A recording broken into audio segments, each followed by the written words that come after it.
If you're an author or plan to be one, get excited because this podcast is for you. Book Marketing Mentors is the only podcast dedicated to helping you successfully market and sell your book.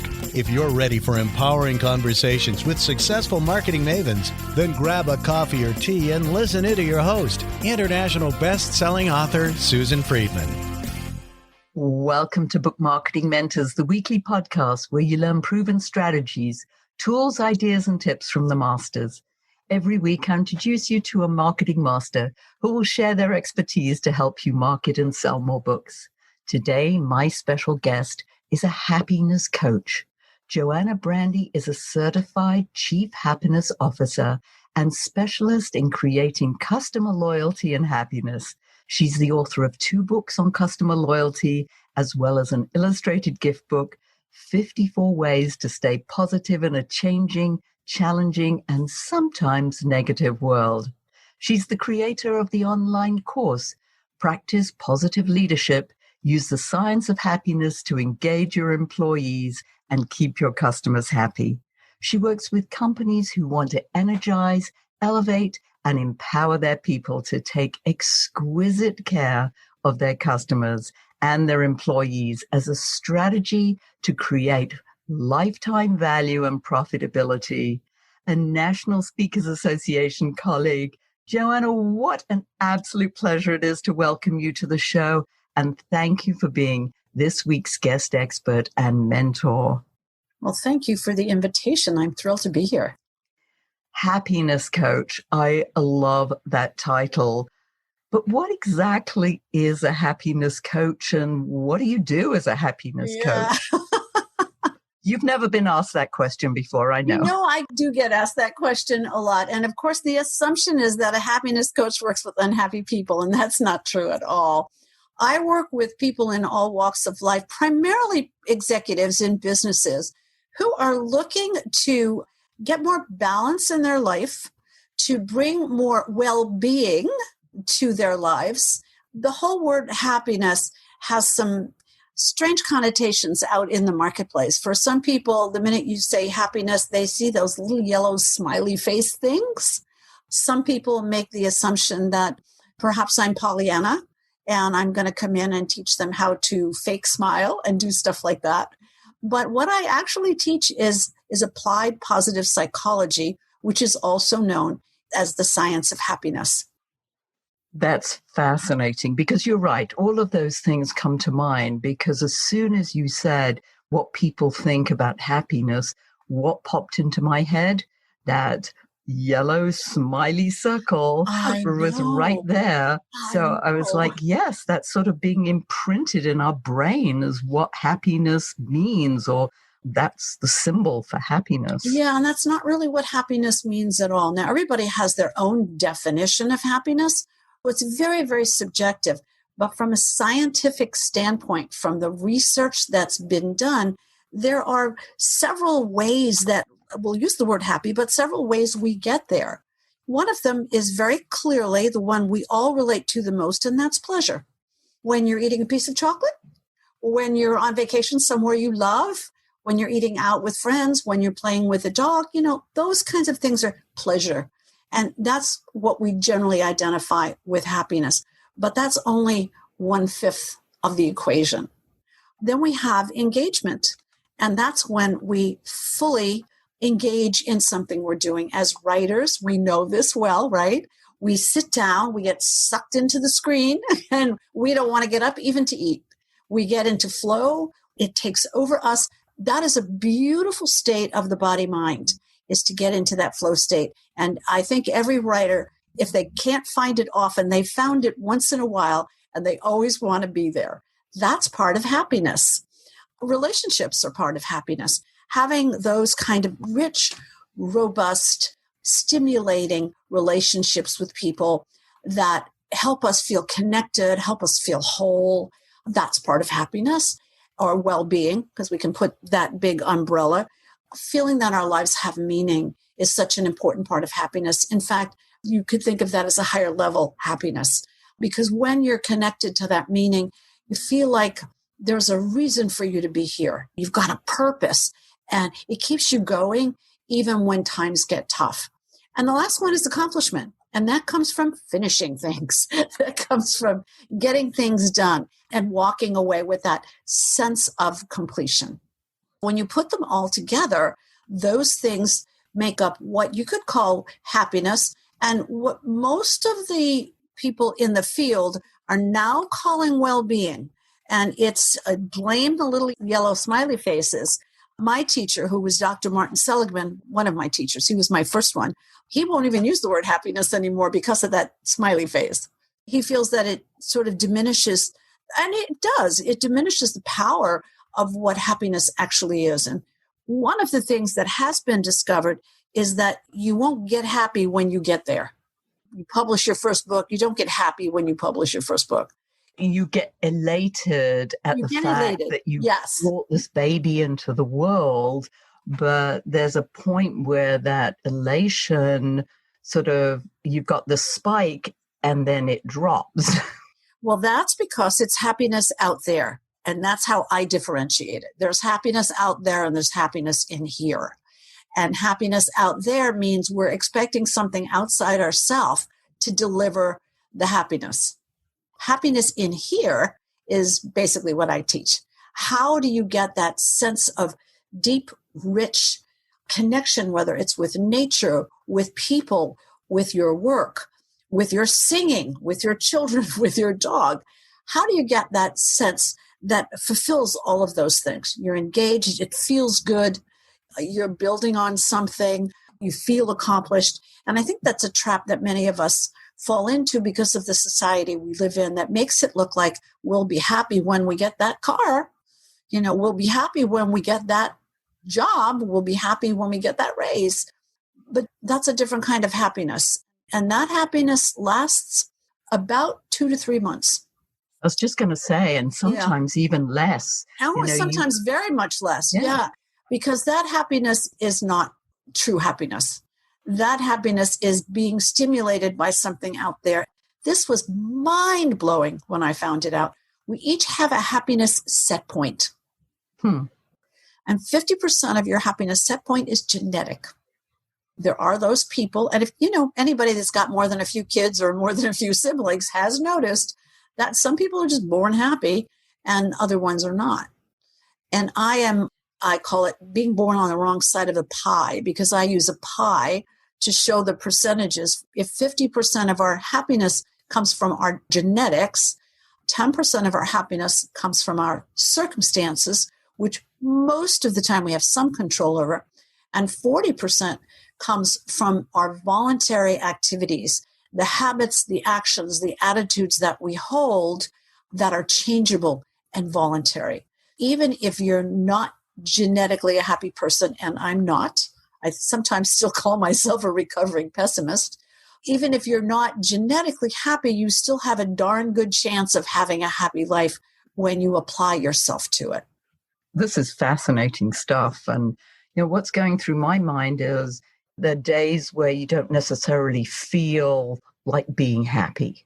I mean, obviously in the current situation that we're in now, I like to stay as positive as I can, but I really go through days where I'm like, what's going on? Is it all worth it? And I'm like, what happens then? How do you turn that around so that you can face life in the way that you need to and get things done? Well, I think there's a few pieces to that, considering our current situation, which is, I think, going to be current for a while. The first piece of that is self-care. Most of us drive ourselves pretty hard.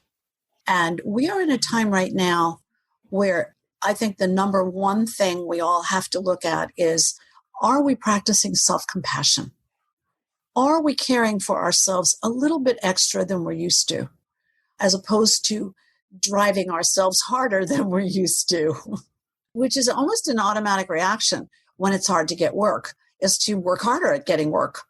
But I am finding, and I'm getting feedback both in my own life and just from talking to other people. And I try to listen to as many of my teachers as I can. And that seems to be the most important thing that right now is taking time for yourself, is not getting caught up in the news, not getting caught up in the external, before you take care of yourself. It really, truly is put your own oxygen mask on first. Let's talk about that. What does that actually look like? Yes, we take care of ourselves, we're compassionate, but how do we necessarily do that, let's say, on a regular basis? Well, we choose it. And I think that's the very first thing, is that the first thing I talk about when I go places is that happiness is choice. And people look at that and say, oh, yeah, right. But it's a choice. I think it's a basic understanding. And for me, this is what turned all the tables for me, is when I understood the science behind it. When the human body is in the state of positive emotion, the human body generally goes into the sympathetic. There's two parts of our autonomic nervous system. There's the sympathetic and the parasympathetic. When we are in the fight or flight, this angst that we feel every time we turn on the news and we look at the numbers and we remind yourself that you can't see your kids, or all of the things you can't do, your body goes into that sympathetic fight or flight mode, and that pumps out a set of chemicals in the body that are designed to take us out of immediate danger quickly, period. And when we're not in that state and we can be calm, take a power pause, meditate, be good to ourselves, take a walk in nature, or just breathe correctly, our body goes into the sympathetic nervous system. And in the sympathetic nervous system, our body pumps out the chemicals that heal us, that build our immune system, that help us connect to other human beings, that help us fight pain. For me, when I understood the chemistry is when I got the choice piece, because I want my body to be in the optimal, healthy state. I want my bodies to be pumping out the happy hormones, they're also called the chemicals of calm, that are going to put my body into building that immune system every day. Even pre-COVID, it makes you younger.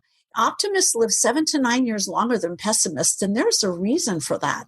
It's because the chemicals in their body aren't doing damage. Does that make sense?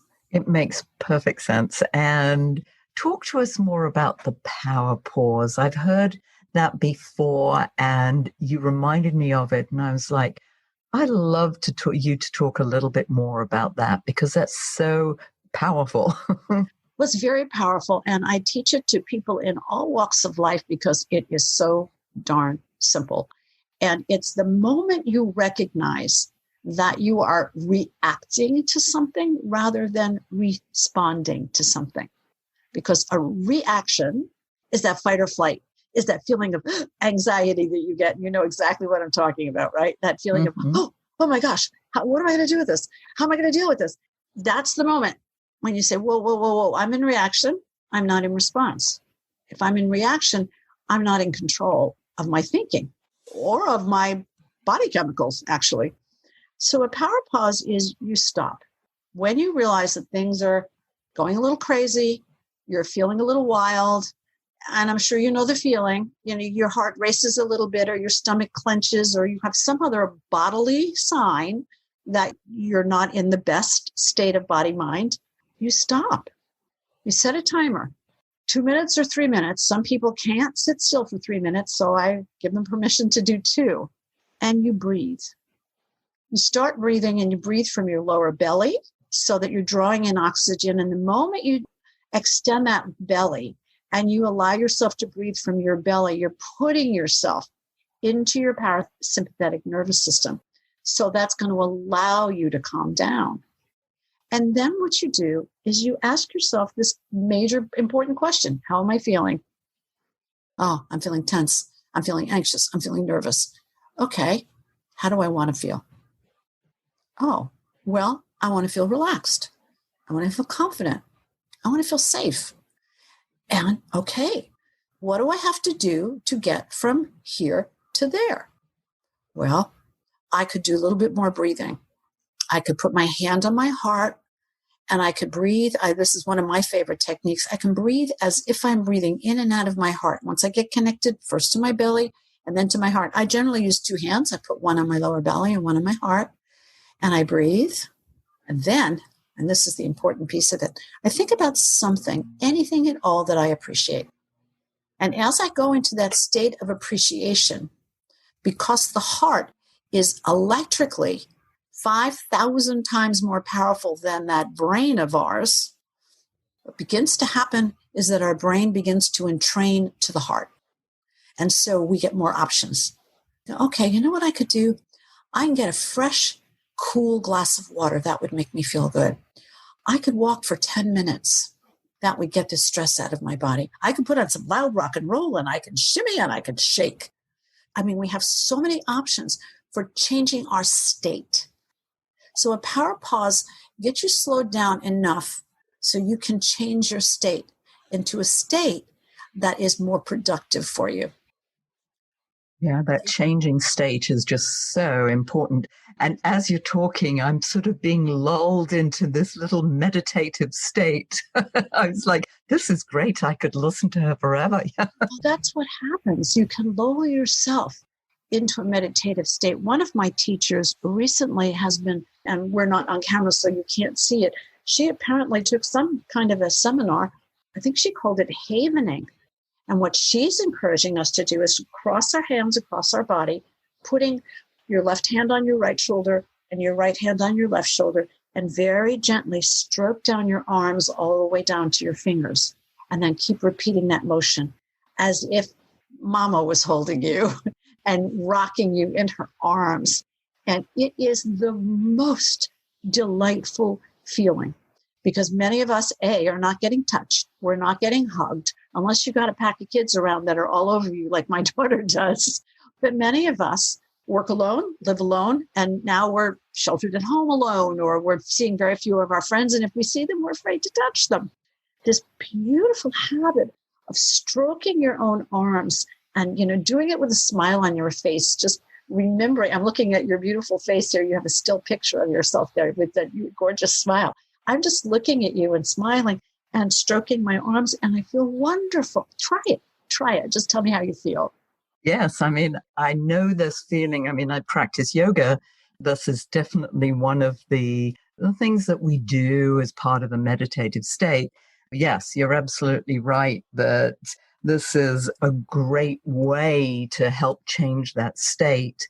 But from what you're saying, there's a little bit of training that we need to do in order to get ourselves to talk to ourselves in terms of what you said, how I'm feeling, not feeling great today. And and that's all right, but I can choose to feel differently. And it's remembering that rather than getting stuck into our own stories that we tell ourselves in our head that maybe we're not good enough, or we can do this, or we can't do this. And we go down that rabbit hole of feeling insecure about ourselves. Yes.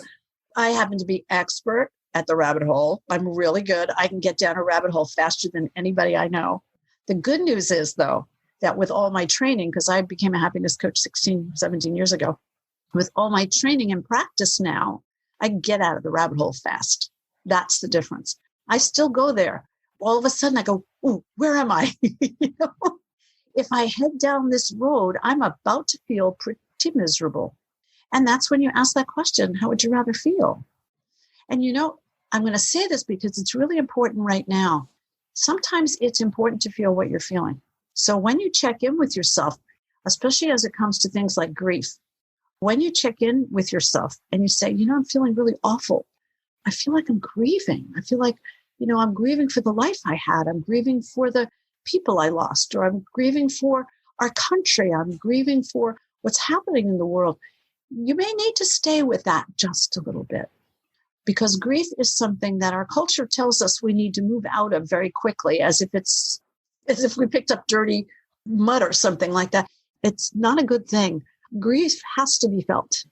I have found, especially in the last few months, that periodically, when I ask the question, how would I rather be feeling? There's a knowingness in my body that tells me, well, I'd rather be feeling happy. I'd rather be feeling Joy, I'd rather be feeling something else, but it feels kind of important for me to just sit with my grief. Generally, when I don't fight it, it gets over with quicker. But when I fight it, it's when it bites back. Does that make sense to you? It makes sense. And the whole idea of grieving is so important. And you're right. I think as a culture, we don't allow ourselves to grieve long enough. You're not allowed to. Yeah, it is. I remember when my father passed away, my mother passed away, it was like, I needed some time, but I'm not sure that I actually gave myself enough time, even though I knew that I needed to give myself more time. And then this comes out in other ways that you don't even realize. All of a sudden, 6 months down the road, I'm like bawling my eyes out and I'm like, what is going on? Yeah. And I think part of it might have been that sort of delayed grief that I didn't allow myself in the beginning. We don't allow ourselves that because culturally it's not allowed. We don't sit with it the way they used to in ancient cultures. We don't have family around the same way we did in ancient cultures. We expect it to be done and over with in a week or two. Get back to work and just focus on something else. So it becomes very difficult. And we have to remember that we don't just grieve over people dying. We grieve when an idea dies. We grieve when that first manuscript isn't good enough. We grieve when we didn't move quickly enough in the marketplace and now we have 3 or 4 competitors. And you go, oh my gosh, if only I had. There are many, many reasons that we grieve. It's a very complicated emotion. Yeah, I mean, the number of times I've kicked myself, I should have done that. I could have done that. And it's like somebody else had done it. And yeah, there's that, I'm feeling sorry for myself. And then you can ask yourself, what can I learn from this? I think the answer to everything is a question. Because your whole brain runs on questions, right? When you get up in the morning, the first thing you do is you either say, what time is it? Do I have to get up? What's for breakfast? Where are the kids? Is it raining? When you think about how our brains work, we ask ourselves questions all day long. I think it's important to collect appreciating questions. I have a whole list of them, asset-focused, empowering and appreciating questions, so that when I run up against a wall, I can ask myself a question. And that helps a lot. Yeah, that's nice to have that and to have it in front of you. How about the biggest mistake that you see people make? I think you've implied many mistakes, but if I was to say one big mistake that you see that people make in this area. We believe everything we think. We're brought up to believe that I think, therefore I am. We put this huge weight on thinking. But when you study the brain, it's a revelation because the brain is not here to make us happy. The brain is here to make us safe. The brain is always going to be scanning the environment for things that are wrong, for dangers we can get into. That's its job. A large part of the brain function is still the primal brain. They call it the crocodile brain. It's like you have a little crocodile back there, and that little crocodile is constantly looking for things in the environment that's wrong so she can save you. We take something that we see that's wrong, and then we create a story about it. And we think 60,000 to 80,000 thoughts a day. That's a lot of thinking. And it's estimated that 90% of the thoughts we had today are the same thoughts we had yesterday. And it's estimated that 80% of those thoughts are negative to begin with, because we're picking up so much from a very negative environment out there. There's a brain doctor by the name of Daniel Amen, A-M-E-N, Amen. He's brilliant, and he's on public television a lot, and I really like him so much. He has an acronym he uses. He says, watch your ants. And ants stand for automatic negative thoughts, because those thoughts that we're thinking yesterday, they're not really the truth. They're just the thoughts we were thinking yesterday. Oh, I got to stop eating. My thighs are too fat, or whatever it is that we're entertaining in our brain at the time. The problem with those automatic negative thoughts is that they stimulate the areas of the brain that are responsible for depression. We have to be very mindful of what's going on in these busy brains of ours. I will catch myself often during the day having a little conversation in my head that is going to take me right down the rabbit hole. And I have to stop myself and go, excuse me, are you believing that thing you're thinking? Are you believing that? Because that's not true. So you start asking the question, beautiful teacher, Byron Katie has a series of questions. Is it true? How would you know it's true? Who would you be without that thought?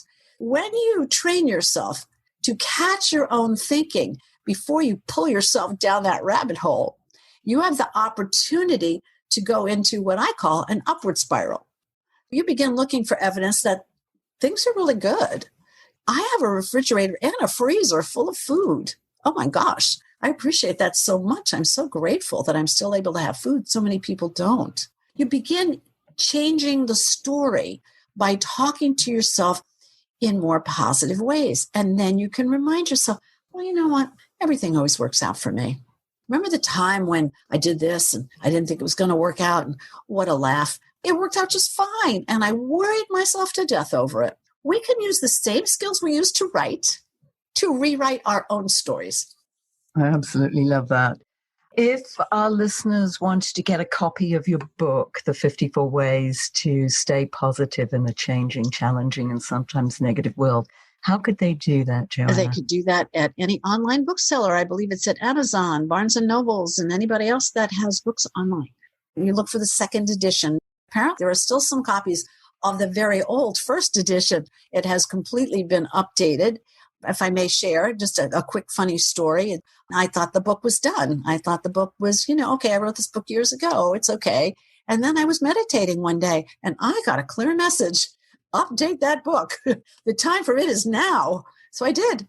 The second edition. So what I'll do is I'll put a link to that in the show notes so people can go directly to buy that. Delightful. Because I think that'll be a nice addition to our library, and to have a lot of the thinking behind what you've been talking about today, because this is unbelievably powerful. JoAnna, we've had nuggets upon nuggets, but I'm just going to push you for just one little tiny extra golden nugget to leave our listeners with. What would that be? Well, I'm going to also just say, if I might, that at my website, returnonhappiness.com, there's a lot of stuff written about this in case people were interested in that. And I think my nugget would be for all the writers that are listening is challenge your own story. Catch yourself when you're awfulizing, dramatizing, disasterizing, or catastrophizing, and really challenge your own story and say, is this true, or am I throwing myself right down the rabbit hole? You have given us just so much to think about, and tools, I believe, that we can use to change our state from not being right where we want to be to being positive and being able to continue and do good work. So thank you so much for sharing. It's been my pleasure. Thank you. This has been so much fun. And thank you for giving me the opportunity to express how I feel. That's my pleasure. And thank you, all our listeners, for taking time to listen to this interview. And I sincerely hope that it sparked some ideas you can use to sell more books. Here's wishing you much book marketing success. The time is now to take action and finally build your book-selling empire. And the great news is that Susan is here to help you. Visit bookmarketingmentors.com and sign up for a free 15-minute book marketing strategy session with Susan. She'll help you discover your first steps to marketing and selling your book. Only those who take action are rewarded, so visit bookmarketingmentors.com, and we'll see you again next week.